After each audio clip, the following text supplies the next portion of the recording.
Hey everyone, Vigilante Reviews here. Ugh, I need a better intro than that. Um, anyway, this is Jawbreakers. Uh, Jawbreakers Lost Souls, and then Jawbreakers Book 1 and Book 2. Um, so, basically, back in September, this guy named Richard C. Meyer, better known as Zack, he has his own YouTube channel called Diversity in Comics. Well, actually, that's what it used to be called, and then he changed it to Comics Matter with your boy Zack. Um, anyway, back in September, he launched an Indiegogo to get this thing funded so it could be printed, and I funded it. Well, helped fund it. There were like 10,000 people that gave it, and I think it got over $500,000, which was a record breaker until Ethan Van Sciver's Cyberfrog, which I also funded, came along and broke that record. And then there were two other YouTubers at that time. I'm blanking on their name. But anyway, two other people that did Indiegogos around that same time, and I helped fund both those two. So like in all, I did 4 Indiegogos. So this was the first one that I got, and then I just got Lone Star over there, which was I think like the third one I did.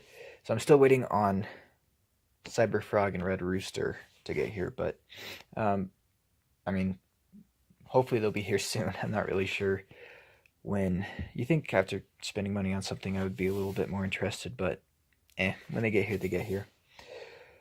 So anyway, talking about Jawbreakers, the whole thing with this book was that it's going to be a throwback to kind of your classic 90s adventure story. And a lot of people were interested in that, including me. You know, comics today are kind of, there's a lot of politics going on, especially at Marvel Comics, and people are just kind of sick and tired of it. It's like, just give us an adventure, give us characters we care about, and leave the politics out of it. So that's what this was kind of supposed to be. You know, it was just a straight up adventure story. I can't really say I cared about the characters that much just because I didn't really know them. But it was fun to read, just as it was. And hopefully he'll do more comics like this, and we can get more character development in those.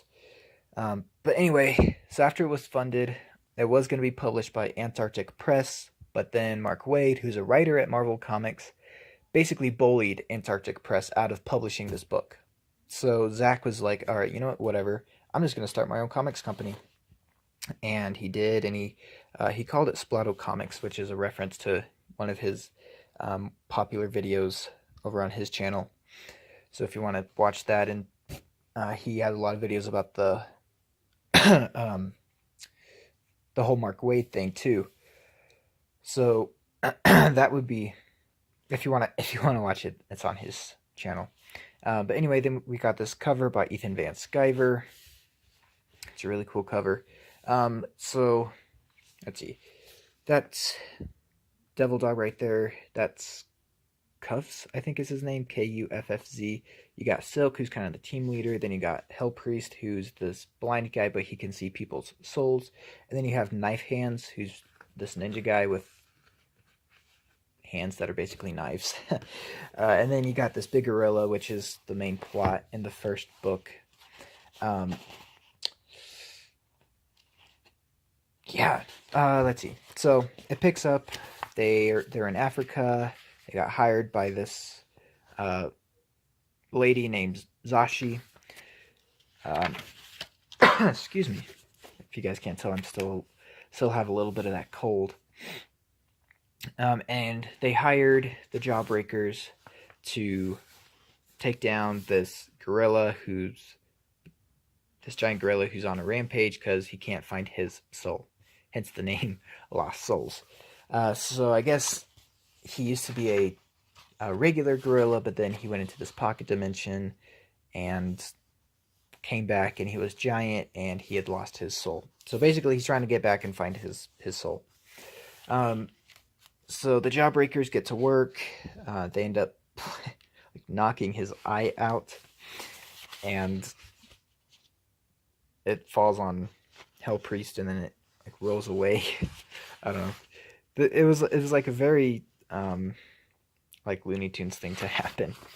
Um, One thing I will say I wasn't a huge fan of, this black guy Cubs makes a lot of like uh, tongue in cheek, like he hits out the eyeball and he's like, with the power of 1,000 slaves.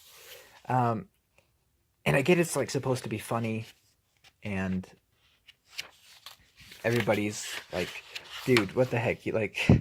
Um, you have no idea where your power comes from. Stop guessing. It doesn't come from 1,000 slaves. So it was supposed to be like a joke, but I don't know. Like the whole thing it was supposed to be a book without any like, political drama at all, and I just felt like that was just what it was. I don't know. It was tongue in cheek and it was supposed to be funny, but I guess I didn't think it was very funny. So anyway, they end up knocking out the beast.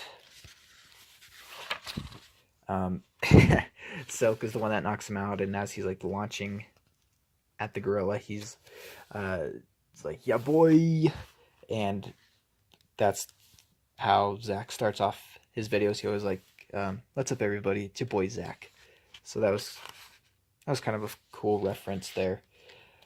Then you get a little romance between the black dude and Zashi.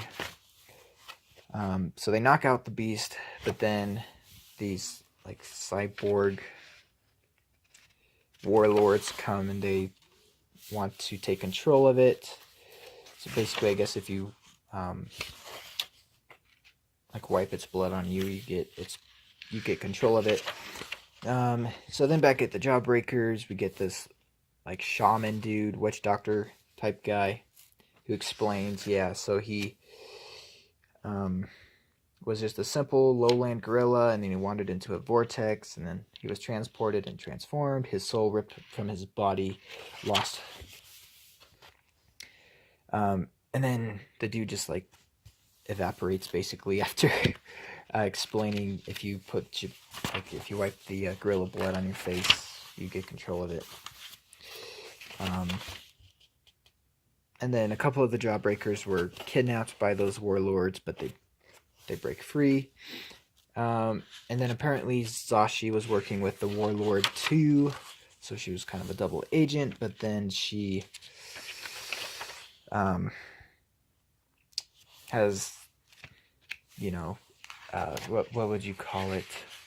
An epiphany. She realizes the error of her ways. She decides to go fight against the warlord, but then she dies. Zashi actually wasn't supposed to have a huge role in this story. Zack just added her in because the fans wanted more of her in it. But anyway, so that's her death scene right there. Spoiler alert, she dies. And I don't know, it's very, for as big of a part as she had in the story, and the romantic connection she had with the Cuffs, whatever his name was, the black dude, it just felt very small. It felt like it should have been emphasized more. And then right below that, we get this, the gorilla's going crazy again. They get cornered by these cyborg warlords, but then this dude, his name's Killswitch. I actually wish there was more Killswitch in here, but he's basically just like the pilot air support dude. He comes in and kind of saves them. And then the gorilla ends up going through one of these portals in search of his soul. So yeah. And even like the morning of Zashi, it just felt like that could have been better done. There wasn't too much character development in here. It was mainly just, like I said, an adventure story. But this part was kind of interesting. So before he died, that shaman dude told Silk, if the gorilla can regain his lost soul, then there is hope for all who wander. And it shows him looking at a picture of his daughter, I'm assuming. So that was kind of interesting. It makes me curious about what his relationship with his daughter is. And we kind of get a little bit of that in these two other books. So basically, this was supposed to be the first and only book, but because the Indiegogo got so much money, he added 2 more books to it as stretch goals. So yeah, you got like a classic 80s cover here with all of them. So yeah, that's Cubs, Knife Hands, Devil Dog, Hell Priest, and Silk. And you got Kill Switch there. And this is Autumn Jade, who wasn't in this one, but is in the second 2. So basically, this one gives a little bit more info on each one, I guess, on each character, although not really. I think it'd be cool if, for the next Indiegogo, if Zack would do a book focused more on the characters and giving them distinct personalities and telling us a background on each of them. I thought this part was kind of cool. So basically, he's explaining, this was a stretch goal. This is like the remastered version, even though it's kind of, he redid it in a way so it made it look like, they just did it. They weren't too focused on details. They just wanted to get out this fun story for everybody to read. So I thought that was kind of cool. So anyway, we got like a little snapshot of each character. So there's Hell Priest, Chaplain / Sniper. And I don't know if I explained it already, but he can like see souls instead of people, I guess. So he can see the souls of the living and the dead. So kind of like Daredevil, except Daredevil can't see souls. He just kind of senses them, I guess. A lot of these characters reminded me of Marvel characters. Even like Silk, he's got basically he's Spider-Man, except older and not as humorous as Spider-Man. But anyway, so he's breaking into this fort to rescue these girls.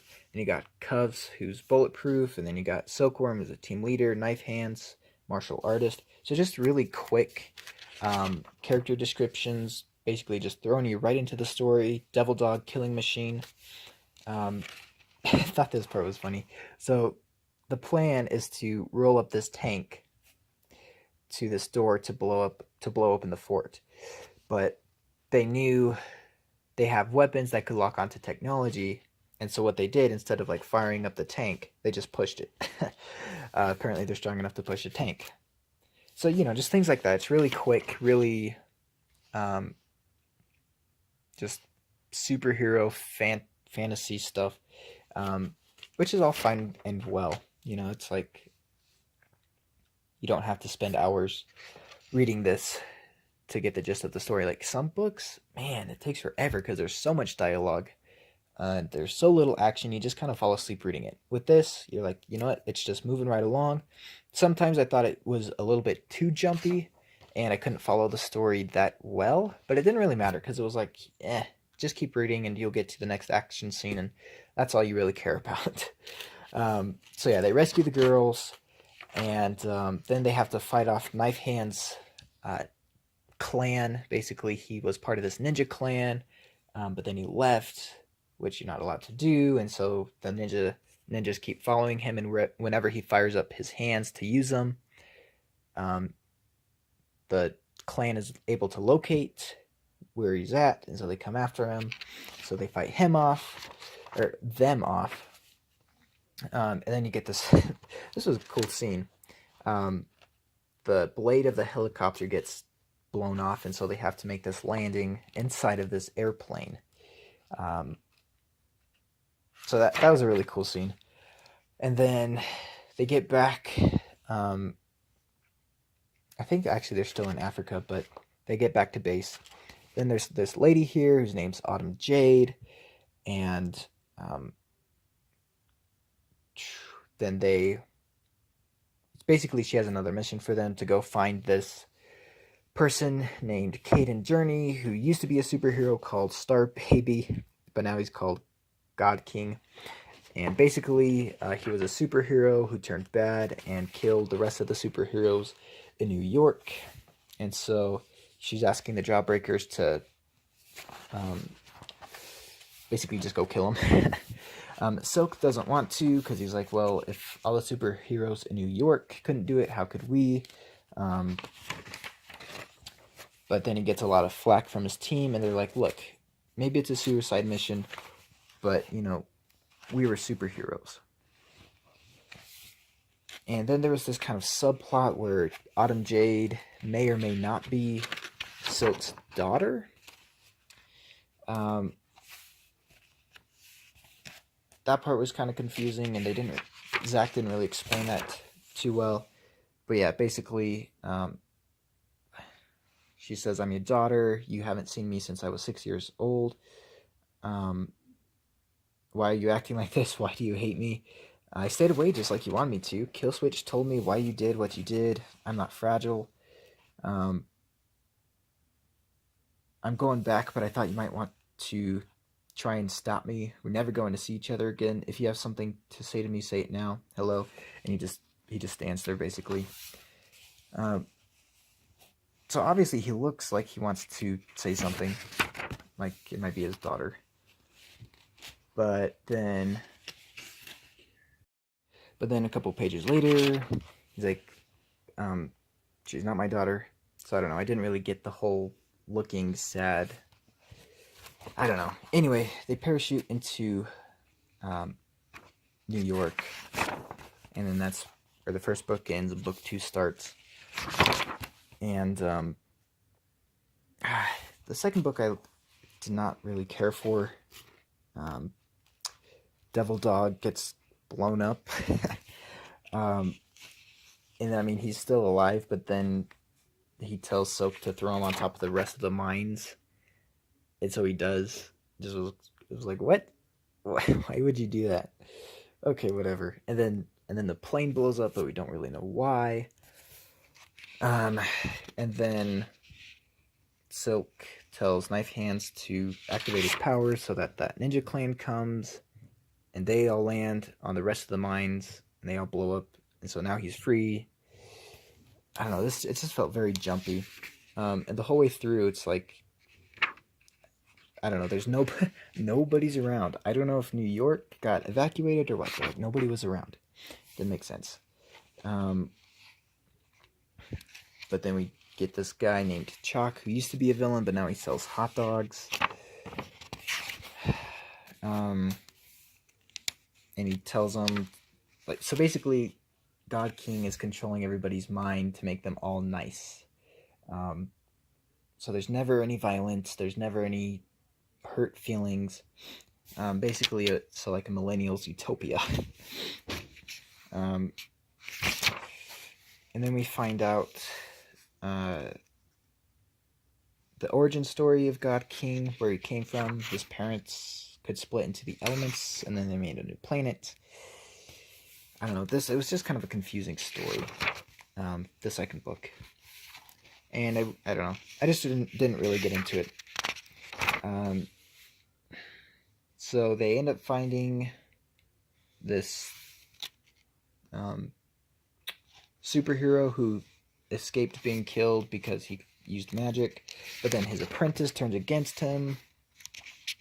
Oh, and there's this guy who's like an android, and he's looking for the Jawbreakers. And so the magician makes the Jawbreakers appear dead by removing their souls from the body. But while they're in that state, the apprentice goes behind, betrays them, and slits the throat of the magician. So now they're kind of stuck in the spirit realm, except they're not. And then Silk meets up with this woman in the spirit world, and I take it was his wife, but she's really angry at him, and I don't know, nothing really made sense. This part was kind of funny though. Silk gets really mad and snaps the apprentice dude's neck. That was kind of funny. But anyway, and then it ends. They don't even face God King or anything. We don't even see him. So hopefully with the next Indiegogo and the next round from Splato Comics, we'll get more character story and more, like, we'll get a continuation of this. This part was cool. It was like fan art. It was a fan art gallery. So yeah. And it was kind of cool because Zack says he might start a Hell Priest ongoing series, which would be really cool. I would definitely buy that. Then you have the, well, you have a drawing of Silkworm, and then you have black and white drawing of the cover by Ethan Van Sciver. And then you have like this really 80s looking G.I. Joe cover. And then you have this cool black and white of all the heroes. And then you have this little Sashi and Splato right there, Splato the cat. And then it ends with Luna, who's Zack's dog, and just a nice thank you. I really like that quote. Good guys win, bad guys lose. That's what should happen in every comic. So yeah, that was Jawbreakers. I'm happy that I funded it. It's a great book. It's pretty thick, nice square bound. You know, it looks really professional. And yeah, I can't really say go buy this because I don't know if you still can. But if you can get your hands on it, definitely do, and definitely support Zack's future Indiegogos to get more great content like this. And yeah, I hope that in the future Zack will focus more on the characters, maybe have just each character have their own individual origin story, and maybe even their own ongoing series like Hell Priest. That would be really cool. But anyway, that's going to do it for this one, and I'll see you guys in the next video. Bye.